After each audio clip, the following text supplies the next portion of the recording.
après l'introduction,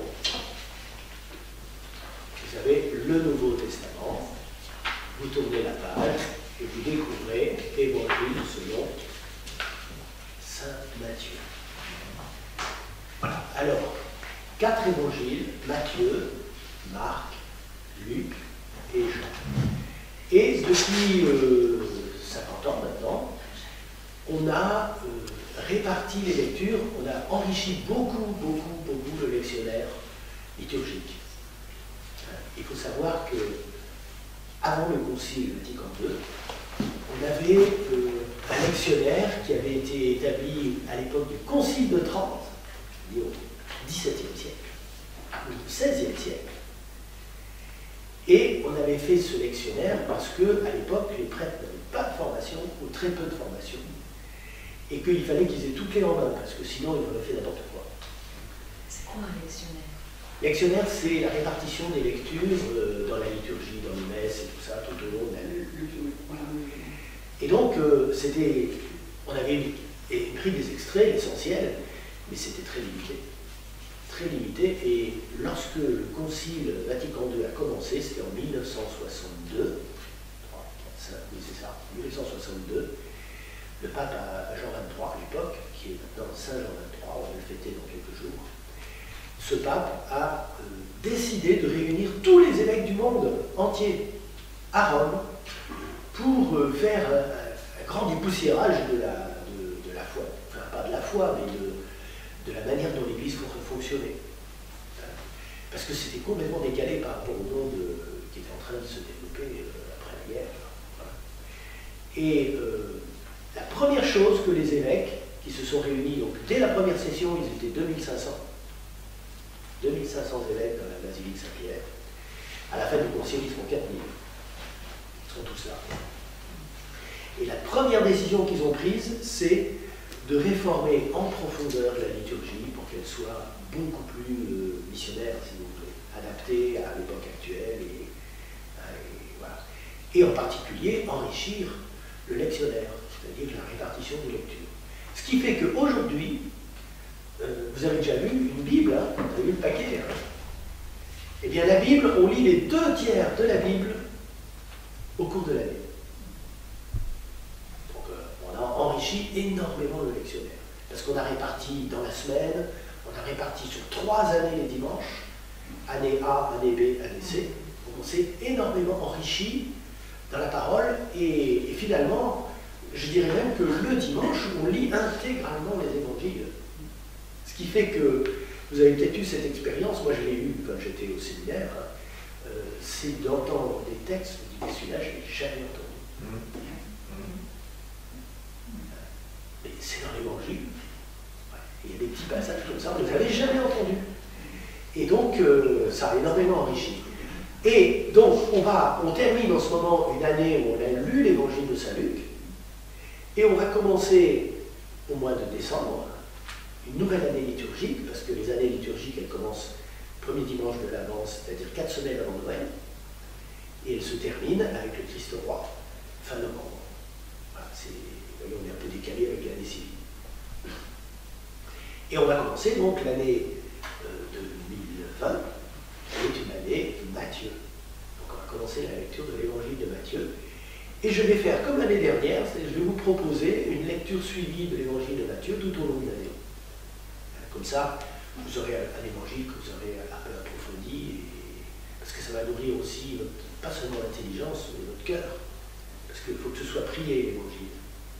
L'évangile nous parle de celui qui est venu donner sa vie pour nous.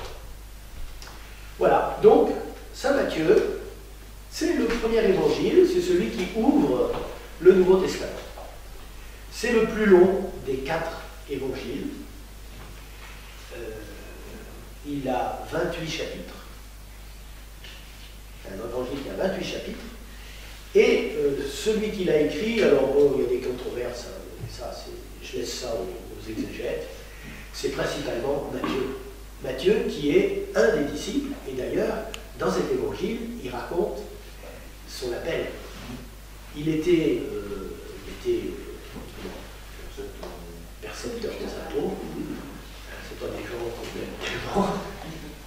Mais voilà, il faisait ce métier-là, et il était donc à Capharnaüm, qui était une ville commerçante au bord du lac de Tibériade, mais qui était une ville frontière, si vous voulez, entre l'autre côté du lac, et puis, donc il y avait des comptoirs, et donc on faisait payer l'impôt, on changeait de région. Ça a été comme ça jusqu'à une époque relativement récente. Hein. Dès qu'on changeait de région, on passait des postes, il fallait payer à l'impôt. Voilà. Donc, c'était son métier. Et puis, un beau jour, Jésus va lui dire, Matthieu, suis-moi. Ou Lévi, ben voilà, il avait deux noms, Matthieu et Lévi. Et il s'est mis à suivre Jésus. À partir de ce moment-là, et comme c'était un homme assez rigoureux, vous savez, hein, ceux qui font les comptes, hein, en général, les rapports, tout ça, donc il a pris des notes, beaucoup de notes. Et il y a un corpus de notes qui est constitué la base de son évangile. Bon, ça se ressemble beaucoup avec Marc et Luc, les deux autres évangiles synoptiques, mais chacun rapporte des choses que les autres n'ont pas rapportées. Donc ça se complète. Et puis le plus original, c'est Jean, parce qu'il a écrit beaucoup plus tard, et lui, il a voulu insister sur des points précis qui commençaient à être remis en question. La divinité de Jésus, la réalité de l'Eucharistie, comment dire, les difficiles controverses que Jésus a eues avec les pharisiens qui ont conduit à sa mort, et que l'on ne rapporte pas trop dans les premiers évangiles, parce qu'il y en a encore plein de témoins vivants. Par contre, Jean écrit, il écrit à la fin du siècle, du 1er siècle, et les choses ont bien changé. Israël n'existe plus, il y a eu la guerre en 70, les Romains ont détruit Jérusalem, et donc les Juifs sont dispersés partout. Donc on n'est pas du tout dans le même contexte, il va pouvoir dire des choses que les autres n'ont pas pu dire. Et puis, un événement capital, qui est la résurrection de Lazare. Vous avez vu comme Jean s'étend sur cet événement, parce que la résurrection de Lazare, je dirais que c'était un signe de telle puissance que ce n'est pas possible de ne pas croire en Jésus, de ne pas croire qu'il était le Messie. Et par conséquent, ceux qui se sont endurcis dans le refus du Christ, ils ont vraiment pris parti de Satan. C'était clair. Parce que même à cet événement-là, il y avait des gens qui ne croyaient pas en Jésus, et des membres du Grand Conseil, et ils se sont convertis à ce moment-là. Quand ils ont vu ce signe, ils ont dit, c'est pas possible, ça ne peut être que Dieu, cet homme. Aucun homme ne peut faire ce qu'il a accompli. Parce qu'il a quand même redonné la vie à un homme dont le corps était corrompu. Ça, il n'y a que Dieu qui peut faire ça. C'est pas le médecin qui peut ranimer un corps pourri, en décomposition. Voilà, donc là, il y avait une telle affirmation de sa divinité que certains se sont convertis, et d'ailleurs, ils n'étaient pas présents à la condamnation de Jésus par le Sanhédrin. Quand le procès a eu lieu, tous ceux qui étaient soupçonnés d'être pas sûrs par ceux qui voulaient la mort de Jésus, ils n'ont pas été convoqués. Voilà. D'ailleurs, les disciples de Jésus après sont devenus chrétiens. Voilà, donc Matthieu, c'est le premier, et il va structurer son évangile. Donc vous avez trois parties, complètement inégales. Vous avez deux chapitres au début où il va raconter des événements de l'enfance de Jésus. Donc regardez, c'est chapitre 1 et chapitre 2, ça fait 3 pages. Il raconte des événements de l'enfance, donc je reviendrai dessus après si vous voulez. Ensuite, vous avez une deuxième partie qui est la plus longue, qui va du chapitre 3 jusqu'au chapitre 20. C'est tout le ministère de Jésus, à travers, au début il est en Galilée. Il va, si vous voulez, c'est le ministère de Jésus de la Galilée jusqu'à Jérusalem. Une façon de montrer les choses. Bon, ça a duré 3 ans, la vie publique de Jésus. À chaque fête, il montait à Jérusalem. Mais Matthieu, il va construire son évangile comme ça. Il raconte d'abord le ministère en Galilée, après ça s'élargit, et puis finalement, il arrive à Jérusalem. Et on va donc arriver à la troisième partie, qui est très courte, qui va des rameaux jusqu'à l'ascension, jusqu'au départ de Jésus. Enfin, même pas l'ascension, c'est pas Matthieu qui raconte l'ascension. Et en fait, c'est là où on voit la construction de son évangile. C'est-à-dire qu'ils sont partis de Galilée, dans la vie publique, et ils vont finir en Galilée. Vas-y. Est-ce que vous pouvez expliquer ce que c'est un ministère? Aïe, aïe, aïe. C'est vrai que dans le langage, en fait, à quel moment Jésus exerce son ministère? C'est-à-dire que son ministère, c'est que Jésus va évangéliser, il va annoncer la bonne nouvelle. En fait, son ministère, il y a deux dimensions dans son ministère. C'est l'annonce de la bonne nouvelle et la réalisation de signes qui confirment la bonne nouvelle. Convertissez-vous, croyez à la bonne nouvelle, et Jésus accomplit des signes. C'est très important aussi parce que sans les signes, on n'aurait pas la preuve que c'était lui. Voilà, donc ce ministère, en fait, il va transmettre ce ministère aux apôtres en les envoyant dans le monde pour qu'ils aillent partout proclamer la bonne nouvelle. Hein, le royaume de Dieu est arrivé, et le royaume des cieux, le royaume de Dieu, et la bonne nouvelle est annoncée aux pauvres, et Jésus vient sauver, enfin Dieu vient sauver les hommes du péché et de la mort. Ça, c'est très important. Alors, pas de manière humaine, c'est-à-dire qu'il ne nous évite pas le passage par la mort physique, mais il nous sauve de la mort, en ce sens que, comme la vie de Dieu nous fait ressusciter spirituellement, en quelque sorte, c'est une continuité. C'est une continuité. Normalement, quand on est chrétien, c'est là où on voit le paradoxe. Quand on est chrétien, le jour de notre mort, on doit partir tout de suite dans le royaume. Et il y en a plein qui ratent la marche, quoi. Alors ils ratent la marche plus ou moins, c'est-à-dire qu'il y en a qui la ratent complètement, c'est-à-dire que quand ils se trouvent devant Dieu, c'est l'horreur, ils se révoltent, et ça c'est la damnation. Je ne sais pas comment Judas a vécu sa rencontre, mais c'est terrible. Judas, c'est un des 12 qui va trahir Jésus. Il va passer de l'amour à la haine. Ça, c'est terrible. Bon, enfin, voilà. Mais bon, il y en a d'autres qui ratent la marche, mais par négligence, par méconnaissance, par ignorance, par plein de choses comme ça. Donc, le Seigneur, qui est miséricorde, leur donne un temps de rattrapage qu'on appelle le purgatoire. C'est-à-dire que c'est un temps de purification où, je dirais, on se fait rééduquer, quoi, avant de paraître devant Dieu, parce que il faut être devenu adulte de notre capacité d'aimer pour rentrer au ciel. Au ciel, il n'y a plus que de l'amour, qu'il n'y a plus de mal, il n'y a plus de haine, il n'y a plus de jalousie, il n'y a plus d'envie, c'est que l'amour. Ce sera génial. Est-ce qu'on peut traduire ministère par je sais pas, le rôle de Jésus, la vocation, un autre mot qui soit plus... C'est ça en fait, c'est sa mission, ce pourquoi il est... Le ministère, c'est l'accomplissement de la mission. Voilà, l'accomplissement de la mission. Voilà, en exerçant son ministère, il accomplit la mission. Ouais, c'est... Voilà, là, tu n'as pas fini de poser des questions, parce que le vocabulaire... Mais il faut faire ça. Il y a quelque chose que vous ne comprenez pas. Ah, il vaut mieux, bah oui, parce qu'effectivement, c'est pas tout le monde. Oui, exactement. Bon, alors, donc, je ne sais pas où j'en étais. Deuxième partie, chapitre 3 au chapitre 20.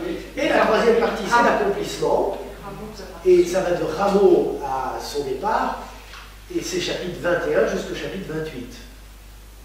Et on va avoir dans cette partie-là l'entrée triomphale au début, puis ensuite les grandes controverses, les dernières que Jésus a, sa condamnation à mort, son exécution et sa résurrection. Et c'est là où on voit la manière dont Matthieu a construit son évangile. On est parti de Galilée et on termine en Galilée. C'est-à-dire que lui, il raconte une apparition de Jésus sur une montagne en Galilée, où il envoie les disciples prêcher partout la bonne nouvelle, baptiser les gens et leur apprendre à observer tout ce qu'il a commandé. Voilà. Et donc ça se termine comme ça, Matthieu. Bon, on sait par Luc qu'il y a un petit épilogue qui va se passer à Jérusalem, parce que 40 jours après la Pâque, il y avait ce que les Juifs appelaient la Pâque supplémentaire ou complémentaire, qui permettait aux personnes qui n'avaient pas pu célébrer la Pâque, le jour de la Pâque, de la célébrer à ce moment-là. C'était un rattrapage. Et 10 jours après, il y avait la Pentecôte, où on faisait mémoire du don de la Torah sur la montagne à Moïse. Et aujourd'hui encore, c'est ça qui est formidable, parce que c'est une grande grâce que les Juifs existent encore aujourd'hui, parce qu'ils nous montrent vécu ce qui était vécu déjà à l'époque de Jésus. Et moi, je me suis trouvé à un de mes pèlerinages en Terre Sainte, à Jérusalem, le jour de la Pentecôte. Et vous voyez les Juifs qui arrivent en bande avec les rouleaux de la Torah, vous savez, et ils arrivent en dansant, puis ils montent sur des petits podiums, tout ça, au pied du mur du temple, vous savez, de l'esplanade du temple. Et ils dansent. Ils dansent avec la Torah. Ils ont un sens extrêmement fort de la présence de Dieu dans sa parole. Donc ils dansent avec Dieu, avec cette parole que Dieu leur a donnée. Hein, et vous savez, il nous donne des sacrées leçons, hein, parce que l'intériorité de la parole, il nous faut aussi qu'on soit intériorisé, qu'on vive la parole, qu'elle nous habite, qu'elle nous rende heureux, qu'elle nous nourrisse. Voilà. Donc, oui, je m'égare. Hein. Mais voilà, vous avez donc les 3 grandes parties. Alors, il faut savoir que la deuxième partie, qui est la plus longue, qui va du chapitre 3 au chapitre 20, vous avez un drame qui va se jouer dans cette partie-là. C'est comme une scène, comment dire, un drame dramatique. Et le drame va se nouer progressivement. C'est-à-dire qu'on va avoir plusieurs parties. Vous avez au début la préparation de la mission de Jésus, et puis ses débuts en Galilée. Donc ça commence au chapitre 3, et ça va aller jusqu'au chapitre 9. Et alors, Matthieu va mettre dans ces différentes parties des grands discours de Jésus, où il a regroupé en fait des enseignements de Jésus comme des grands discours. Et alors le premier discours, ça va être ce qu'on appelle le sermon sur la montagne. Vous avez peut-être entendu parler de ça. Alors il est vraiment long celui-là, il va du chapitre 5 au chapitre 7, il commence avec les béatitudes. Bon, je ne l'explique pas maintenant, mais on rentrera un petit peu dans les détails de tout ça. Et les débuts en fait de la mission de Jésus, dans toute cette partie, qui va du chapitre 3 au chapitre 9, c'est Jésus tout seul, quoi. Même s'il y a des gens qui commencent à le suivre, qui en appellent déjà certains, comme ça. Mais on ne parle pas encore de l'Église, on parle du ministère de Jésus, qui est de proclamer partout la bonne nouvelle de l'amour de Dieu. J'ai encore pris le mot ministère, je vais vous saouler. Donc Jésus, convertissez-vous, croyez à la bonne nouvelle. Il commence comme ça, c'est un tout petit paragraphe. Hein. Convertissez-vous, croyez à la bonne nouvelle. Et puis, le royaume de Dieu est parmi vous. Et puis, Jésus va donner des signes, parce que ça, c'est très important. Il faut qu'il confirme que c'est pas un farfelu qui arrive et qui va prêcher son truc. Non. Il vient de la part de Dieu, et il vient effectivement établir le royaume de Dieu sur terre. Et donc, il faut qu'on voit en quoi consiste le royaume de Dieu sur terre. Et bien, le royaume de Dieu sur terre, il consiste en ce que Jésus, et on va le voir au chapitre 8 et 9 surtout, il guérit les maladies. Donc il guérit un lépreux, il guérit le serviteur du centurion. En plus, il ne fait pas de différence entre les gens. Il guérit aussi bien chez les juifs que chez les païens.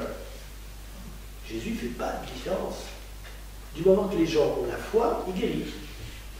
Donc un lépreux, le serviteur d'un centurion, la belle-mère de Pierre. Pourtant, c'était pas quelqu'un de très... On ne parle plus d'elle après, on ne sait pas s'il est devenu disciple. Enfin, bon, bref. Il l'a guéri. Hein, et puis plein de guérisons. Finalement, l'évangile, vous allez voir, à chaque fois, ça revient. Et il guérissait tous les malades. Bon, bref, je ne rentre plus dans les détails, on les guérit tous. Quoi. Hein. Ensuite, il délivre de possession. Les possédés gadaréniens, c'est ce qui est raconté par Matthieu. On ne sait pas à quel moment dans son ministère ça se passe, mais on voit que Jésus ne fait pas que guérir physiquement les gens, mais il les libère de l'emprise du diable. Il les libère de l'emprise du diable. Et puis, il est aussi le maître des éléments, parce que dans le même passage, vous avez la tempête apaisée. Jésus commande à la mer. La tempête s'arrête instantanément. Voilà. Donc, voilà. Et puis, ça c'est la cerise sur le gâteau, Jésus, il libère aussi du péché. C'est-à-dire qu'on a tous à un moment dans notre vie posé des actes qu'on se reproche et malheureusement c'est irréversible. Ça ne vous est jamais arrivé ça? Non. Jamais arrivé. Et alors là, qu'est-ce que ça développe en nous? La culpabilité, la mésestime de soi, etc., etc. Donc on va se fabriquer des défenses et on se fait des masques pour pouvoir vivre quand même avec les autres, malgré nos turpitudes. Et puis les plus corrompus, ben, ils vont carrément s'en contenter, puis enfin, ils vont devenir durs, ils vont devenir méchants, ils vont se servir les autres, etc. Mais voilà, Jésus nous libère aussi de ça. Ça, c'est fabuleux, quoi. Et malheureusement, je pense que c'est un des domaines où on a beaucoup de progrès à faire, parce que je vous cite un prêtre qui disait ça, un prêtre qui devait confesser beaucoup, et qui dit les gens viennent se confesser tous les mois, et ils me redisent toujours la même chose. Vous savez, j'ai l'impression d'être le gars qui passe la tondeuse. C'est-à-dire que, hop, donc là, la pelouse est magnifique, c'est beau, puis un mois après, je recommence. Je repasse la tondeuse. Et en fait, c'est bien ça le problème. C'est qu'on confesse les fruits du péché, c'est-à-dire les actes que le péché nous fait commettre. On ne confesse pas la racine du péché. On reste attaché à la racine du péché. Et en fait, vous allez voir, vous allez me dire, ça rejoint la psychanalyse, mais en fait, on a des mensonges qui sont inscrits en nous, qui nous viennent de notre petite enfance, de jugements qu'on a portés sur nous et tout ça. Ils sont inscrits en nous et on s'est construit sur ces mensonges. Et si vous ne croyez pas, ben, réfléchissez un petit peu, cherchez un peu dans votre vie. C'est des prisons mentales, en fait. Mais tu vas pas y arriver, arrête, etc. Ben, t'es plein de jugements comme ça, ou des actes, je me souviens d'un fait qu'on m'avait raconté, c'est horrible, quoi. Je ne le cite pas parce que c'est trop moche. Ouais, mais le gars, il s'était construit là-dessus, et du coup, il était prisonnier de la pornographie. Mais vraiment prisonnier, quoi. Il n'arrivait pas à s'en sortir. C'est son père qui l'avait entraîné. C'est terrible, vous voyez. Terrible. Et en même temps, parce que depuis vous m'avez dit ça, je me dis, il ne faut pas livrer et il ne faut pas les arracher maintenant. En même temps. Parce que sinon on va tout arracher. Alors comment je fais? Mais non, mais. Ouais. Vous voyez ce que je veux dire? Livrer, il y a quand même un péché originel. Oui. Mais n'empêche que le Seigneur, pour nous montrer qu'il est bien à l'œuvre dans notre vie, il nous permet de vivre des guérisons en profondeur. Oui. Et donc ça veut dire qu'on va faire l'expérience de sa miséricorde dans notre vie. Mais il n'enlève pas tout, parce que sinon, ce serait déjà le paradis. Oui. Ça serait trop bien. Parce que, en fait, je vais vous dire, c'est ça qui est merveilleux, c'est que Dieu nous fait des saints à les gens endormis. Mais c'est magnifique, quoi. Il nous fait vivre l'amour, malgré nos blessures, parce qu'il va nous faire vivre le pardon mutuel, il va nous faire accepter l'autre dans ses faiblesses. Et qu'est-ce qu'on peut montrer plus d'amour que de faire ça, justement? D'aimer l'autre malgré ses faiblesses et ses limites. En plus, quand c'est réciproque, c'est génial. Et en fait, l'Église, qu'est-ce que c'est que l'Église? L'Église, c'est une communauté de gens blessés, mais qui apprennent à s'aimer les uns les autres et à se prendre par la main pour aller tous ensemble vers la vie. On se prend par la main et on s'aide, on va s'aider les uns les autres. Alors, il y en a toujours qui sont un peu plus avancés que les autres, heureusement. Et voilà, vous voyez? Donc c'est quelque chose de merveilleux, quoi. On est tous dans la même cordée et il faut y aller, on avance doucement. Et puis en même temps, comme on monte, on découvre des paysages magnifiques, on se régale, quoi. C'est la joie de la vie chrétienne. Quand on exerce. Bien, alors, il y a aussi le handicap. Jésus libère des gens qui ont des handicaps. Il guérit des aveugles de naissance. Il guérit des sourds de naissance. Et alors, il fait ça bien. Quand il guérit, il fait ça proprement, c'est-à-dire qu'il guérit non seulement de la surdité, mais il guérit aussi de toutes les structures du langage qu'on n'a pas eues. Vous voyez? Et alors, je vais vous donner un exemple. Vécu avec le Père Tardif à Pontmain, il y a maintenant peut-être une cinquantaine d'années. Un peu moins puisque mes nièces étaient déjà nées. Et mon frère était à ce rassemblement. Et en fait, ils avaient fait un quart depuis Lille pour aller au rassemblement tardif à Pontmain. Et dans le quart, il y avait une grand-mère qui avait amené son petit-fils, sourd de naissance. Donc il ne savait pas parler. Et bien il a été guéri. Il a été guéri au cours de la prière de Père Tardif. Et ce petit, il était bouleversé parce qu'il n'avait jamais entendu. Donc tout ce bruit, surtout vous voyez un rassemblement avec 15 000 personnes ou 20 000 personnes, il dit mais c'est quoi tout ce bruit? Et le Seigneur l'avait guéri complètement. C'est merveilleux. Il va t'expliquer qui est le Père Tardif. C'est un prêtre canadien qui lui-même a fait l'expérience de la puissance de Dieu dans sa vie parce qu'il était tuberculeux. Et il était dans une clinique au Canada, il avait été missionnaire à Saint-Domingue, il est revenu avec une tuberculose grave et on lui avait dit Père, vous avez pour 8 mois pour naître. Et c'était le tout début du renouveau charismatique, c'était en 67, 68, 1968. Et il y a des charismatiques qui sont arrivés, qui faisaient le tour des chambres comme ça, qui disent Père, on vient prier pour votre guérison.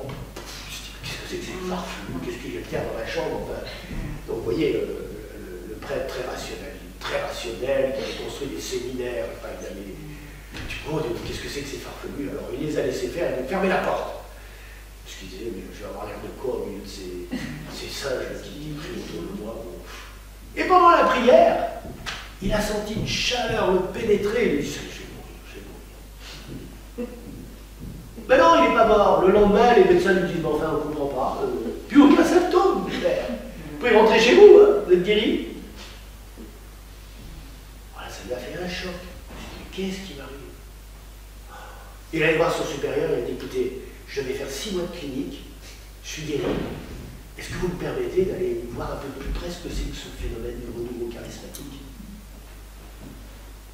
Et il est allé, et puis, donc il est allé, alors en observateur, vous savez, toujours avec son côté rationnel et tout, donc il a fait son enquête, et puis au bout de 6 mois, il dit à son supérieur, il dit, mais c'est authentique, hein.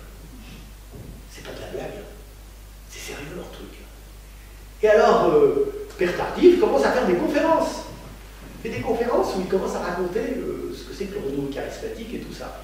Et un jour, il était dans une conférence, il y avait 2000 personnes dans l'amphithéâtre. Et au fond, il y avait un gars en fauteuil roulant. Et à la fin de la conférence, question-réponse, il se sentait assez à l'aise. Et puis tout d'un coup, il y a un gars qui se lève et dit Père, c'est beau ce que vous me racontez, moi je veux bien vous croire, mais je veux voir. Vous voyez ce gars qui est là derrière, là, qui est en fauteuil roulant? Si je le vois se lever, je vous croirai. Sinon, je ne vous crois pas.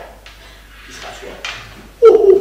Alors là, pauvre Père Tardif, il a des sueurs froides, et quand il raconte ça dans son bouquin, il dit là, j'ai senti l'angoisse me traverser, j'ai mouillé ma chemise, et je me suis dit intérieurement, j'ai dit Jésus, là, la balle est dans ton camp, il faut que tu fasses quelque chose, parce que sinon t'es foutu. Hein.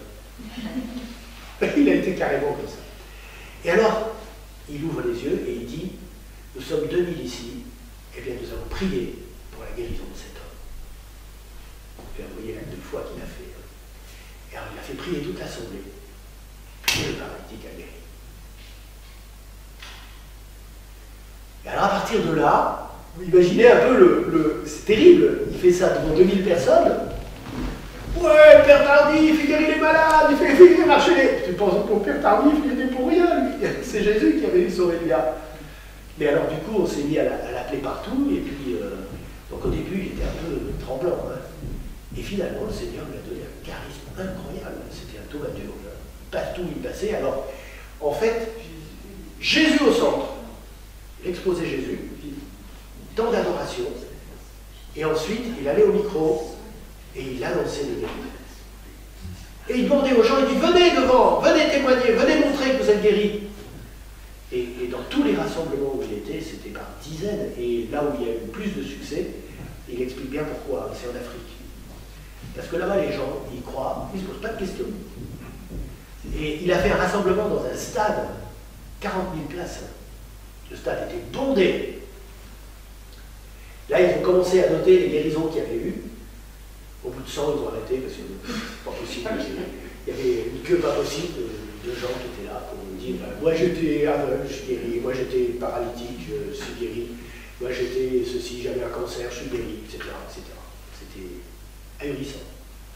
C'est vraiment en Afrique où là il y avait les guérisons. Et tout ça, en fait, il dit c'est la foi qui est fondamentale. S'il n'y a pas la foi, il ne peut pas y avoir. D'abord, Jésus dit ta foi t'a sauvé. Toujours. Il ne dit pas je t'ai sauvé. Ah oui, ta foi m'a toujours marqué ça.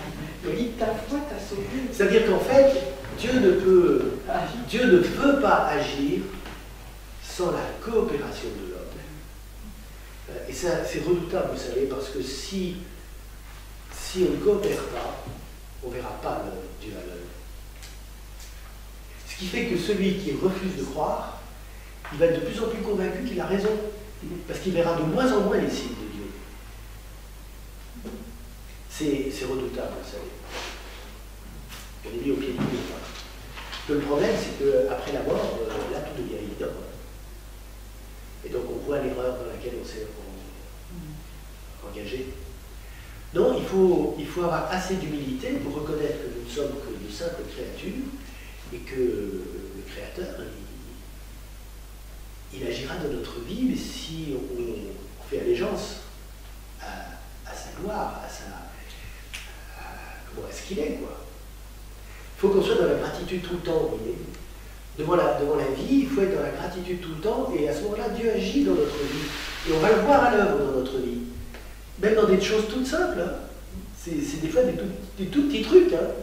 Moi, quand j'arrive à l'hôpital à 4 heures de l'après-midi et que je suis obligé, donc j'arrive avec ma voiture parce que je n'ai pas pu autrement, ben, je vous assure qu'à l'hôpital de Chalon, pour trouver une place à 4 heures de l'après-midi, c'est impossible. Impossible, mais vraiment impossible.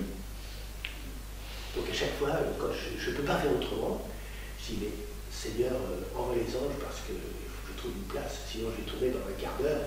Alors après 4 heures, il y a du personnel qui sont là, donc il y a toujours des places. Mais à 4 heures, je vais la messe à 4 heures. Il faut que j'arrive un peu avant. Et là, c'est impossible. Donc à chaque fois, je prie, et à chaque fois, j'ai une place. Mardi dernier, j'arrive, je dis, bon, les anges ont trouvé une place. J'arrive, pouf, une voiture qui sort devant moi. Oh ben, je peux vous dire que quand il y avait une place qui se rendait libre, dans les 10 secondes, elle était occupée. Hein. Alors là, je me suis mis dans ma place. Merci, les anges. Merci, Seigneur. Mais il faut remercier à chaque fois. Si vous ne remerciez pas, le Seigneur, il recommence par le Seigneur. Ah ben, il faut être bien aimé, hein. La gratitude. Bon.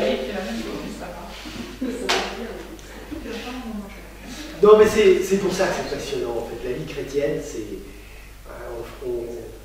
On va toucher du doigt cette proximité de Dieu avec nous. Il est vraiment avec nous. Et l'évangile, c'est pas seulement pendant les 3 années où Jésus était dans la vie publique, hein, et qui parcourait la Galilée, et la Judée, non, c'est tout le temps.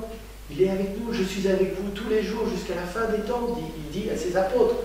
C'est justement la fin de Matthieu, ça. Je suis avec vous tous les jours, jusqu'à la fin des temps.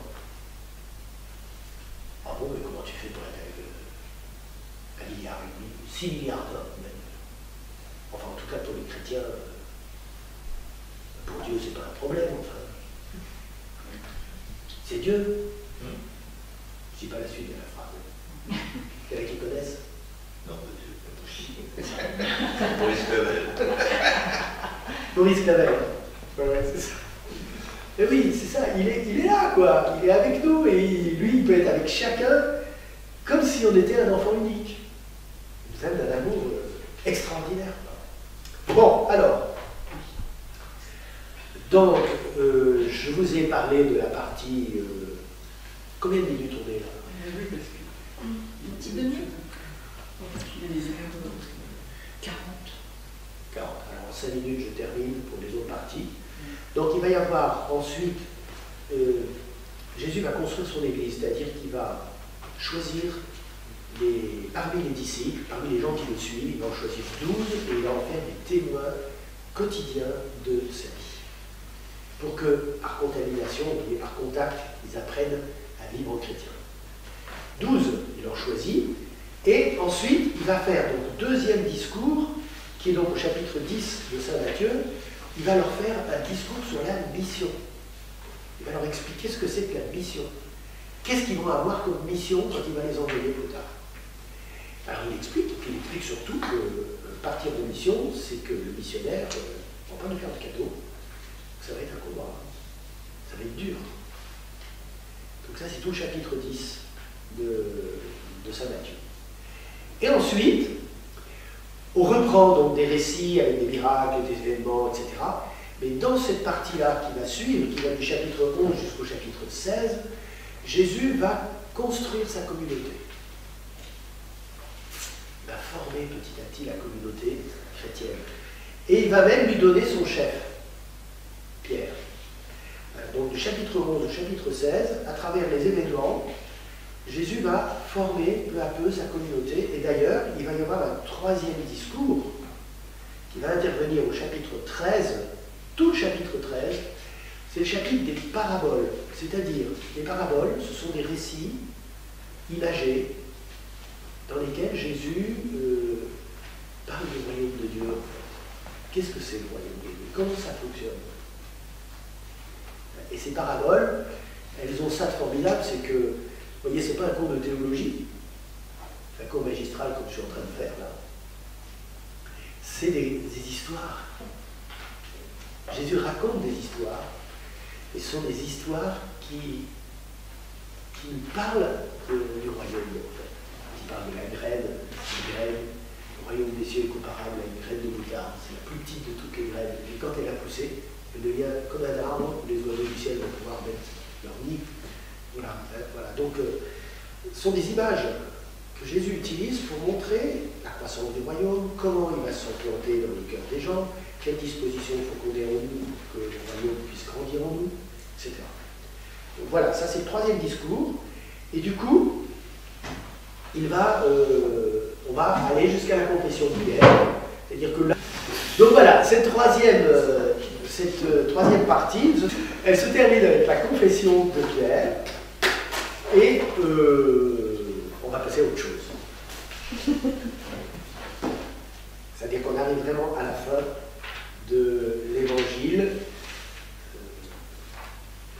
de la vie publique, avant que Jésus arrive à Jérusalem. Voilà.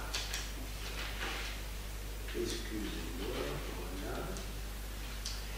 Et alors, en fait, à partir du chapitre 17, ce qui va revenir, c'est que Jésus va de plus en plus souvent parler de sa passion.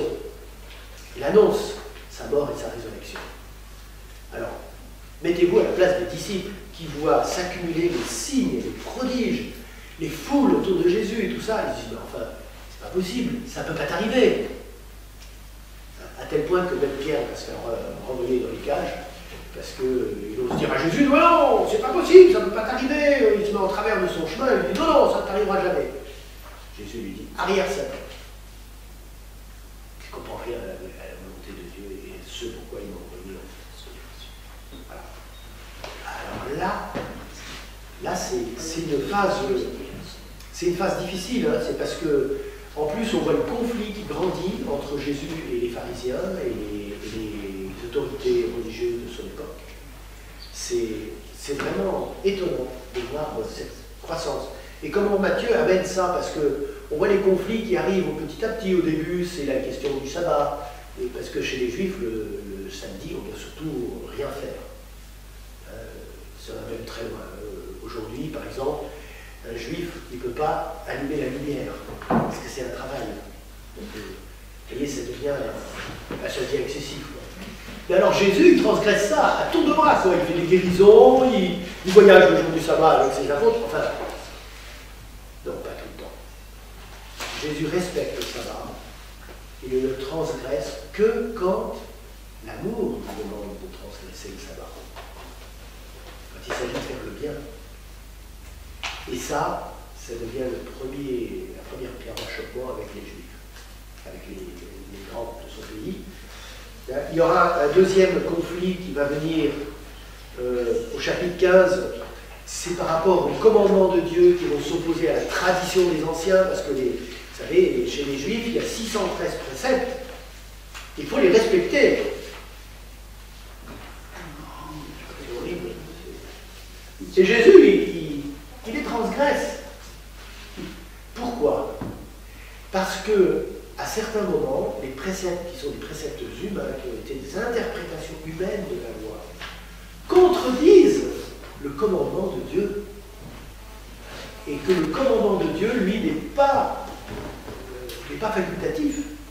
Ce sont les 10 paroles qui sont données sur le Sinaï, qui sont toujours valables pour nous aujourd'hui, mais que les Juifs, pour aider, en fait, les anciens, pour aider le peuple à vivre les 10 commandements, il a interprété dans toutes les situations possibles de la vie, et puis il a fait des préceptes.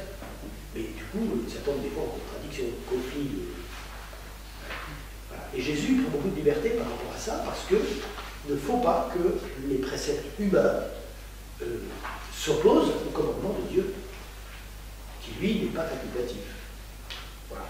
Donc deuxième conflit. Après ça, il y en aura un troisième.